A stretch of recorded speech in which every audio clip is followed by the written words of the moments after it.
We get an AFC West clash on Monday Night Football. The Chargers and the Raiders, both of them 1-0 with good veteran quarterbacks at this point. Justin Herbert is a veteran now. He has beaten Patrick Mahomes after he lost the previous 7 matchups. What you really anticipate for this game against the Raiders is that they attack him, that they go right at that secondary, which is what the Patriots did a lot. Drake May had 40 passing attempts. Justin Herbert had 34 in his game against the Chiefs and throwing so efficiently. Quarterback rating in the 130s, about as good of quarterback play that we saw, rivaling Lamar Jackson or Jordan Love or Josh Allen in week 1. Immediately top of the ranks for MVP contenders. Now, on the other side, Geno Smith, he was up and down. And what disappointed me a little bit for the Raiders, obviously it did have a bit to do with Ashton, Jeanty. He was banged up, but 19 carries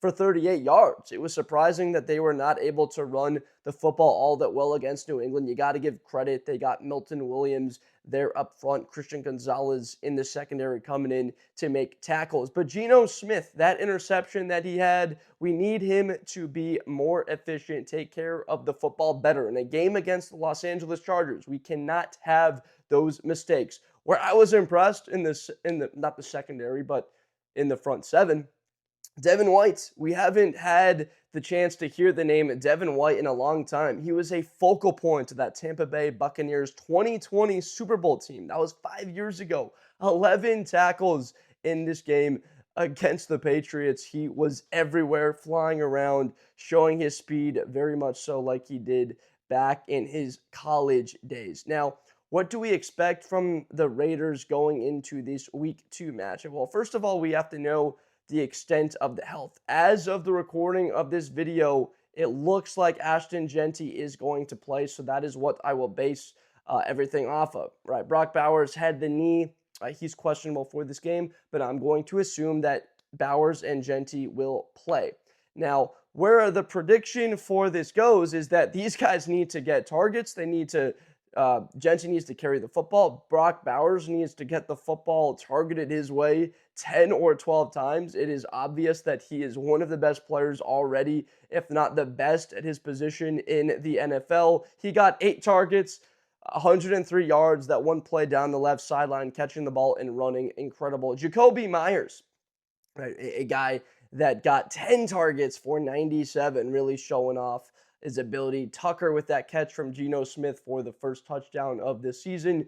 Geno absolutely was good enough. 362 yards passing the football. If I'm the Chargers, in a sense, I'm almost like, what game plan do we expect from Vegas? Are they going to come out at home and throw the ball that much against our defense? Because it was not successful for Mahomes and the Chiefs coming out there and trying to attack us. The run game wasn't great, and the pass game for Mahomes was quite limited. They had a couple of breakdowns in coverage. We saw Mahomes get loose on a 4th and 7 late in the game. Travis Kelce caught a wide open touchdown. There were some nice big plays, but a bulk of the yardage came on a couple of those plays by Kansas City. The Chargers are favored in this game. Now, what's important to say is obviously a game that's on the road. 3.5-point dogs are the Raiders. I'm curious right now in the comments, put down what you have as a prediction. Who wins this game? Do the Raiders cover that 3.5, or are the Chargers able to win this game by more than 3 points? I'm expecting a bit of a shootout. I got to tell you, I believe that Justin Herbert's going to continue to sling it, that Jim Harbaugh has all the confidence in the world, that he's given him the green light. Because with those weapons, we saw a Chargers receiving core which is the deepest that it has ever been. We've never seen a Chargers receiving core like this one. Keenan Allen is back, remember that, and he already had a flash, some big 3rd down catches, a touchdown, 68 yards, targeted 10 times, the most by any Charger already.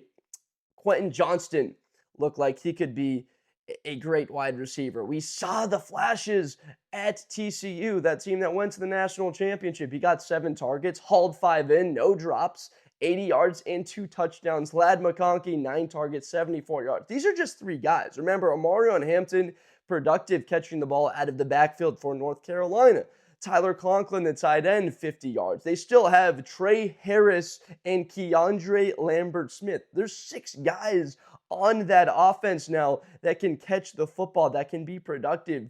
Justin Herbert has as deep a wide receiver core array of weapons as any in the National Football League. It's clear and obvious from that game that they have a litany, that if there's an injury somewhere or even two, that they have guys that can step up, that there is more depth at that position than any in the league. Now, Omarion Hampton, 15 carries. I expect to see a number close to that. Was he as productive as some maybe thought? Chiefs have a great defense. I think that he'll have a bit more success. I think that the game plan will be a lot similar. Once again, they'll come out throwing the ball. Justin Herbert will air this thing out, targeting, testing that Oakland Raiders secondary. Now, if you're Max Crosby, that's exactly what you want. You want them to throw the football, and you have as many opportunities to get after Herbert, a guy that you would love to sack a couple of times in this game. But remember, Najee Harris was talked about in the offseason. He only had 1 carry, so obviously Omarion Hampton is the main back. He is the featured running back in this Chargers offense, and we understand he has an element of explosiveness that rivals Jeanty. We get the Jeanty versus Omarion Hampton matchup already in week 2. The divisional rivals and the only 2 running backs taken in the first round of the 2025 NFL Draft. Omarion Hampton thought he was the best back. Here's his opportunity to show the country that he is in this divisional showdown. That is the number one thing I am looking forward to, is Jeanty versus Hampton, because there are a lot of people that were even talking about Hampton having a bit more explosiveness than what Jeanty provided. Obviously, the best natural-born tackle breaker, or at least one of the best that we've seen in a long time, the likes of Derrick Henry, and that ability, much different body types. Jeanty's like 5'8", 210 pounds. Derrick Henry, as tall and big as they get, but still doesn't mean you don't fumble the football in key moments. If you're a Chargers or a Raider fan, obviously you're looking at that saying, we've got a back that I believe can hold on to the ball, that will give the ball late in the game. These are 2 caliber backs that are, if they're in close games, believe that they can seal it. We saw Justin Herbert with a big run himself. They didn't throw the football. They didn't hand it off to Hampton, give the ball back to Mahomes, up 6 with a chance to beat him at the end. He runs for 16 yards. They pick up the first down and seal the game in Brazil. One of the best plays, if not the biggest, of Justin Herbert's career. And they're immediately up. Raider fans probably happy about that, but immediately you're like, oh, we have to deal with that Los Angeles Chargers team ourselves. It's great to see this matchup be relevant still. 2 teams that have both been playing in the city of Los Angeles. Both teams have played out of there, obviously. I love when the Raiders are relevant. It's better for the NFL when they have a quality team. Now, as far as a lean on this game, I think that the Chargers are going to win. I know that they're favored, but I do see them covering. What I saw from that offense and what made me a little bit nervous about the Raiders secondary has me believing that the Chargers can drop 27 points and win this game by a score of 27-19, beating them by 8. The Raiders keep it close.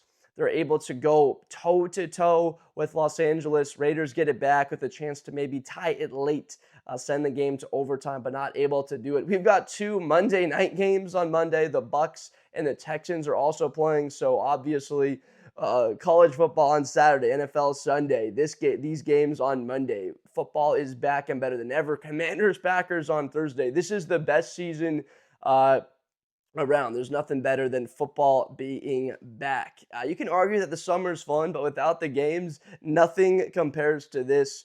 So I'm so fired up that we got a great AFC West matchup to preview, in that the Chargers are only a 59% chance as far as the analytics go to win this game. A lot of people have faith in the Raiders because of Geno Smith and the quality of play he had in Seattle. Biggest knock again is the takeaways. Can he protect the football? Justin Herbert in the big games against Jacksonville, against the Texans last year, the only 2 playoff games he's played in, he's 0-2, was not great down the stretch to keep that team in the game. Good defenses around him, good players, but he hasn't had a core like this, and that's exactly why I have a lot of confidence in LA to contend for this division. Absolutely. They already beat the Chiefs. They got the Broncos next week, so there's no team in football that can send a message like LA can. Chiefs, Raiders, Broncos, the opportunity to go 2-0, 3-0 within your division and be halfway there towards sealing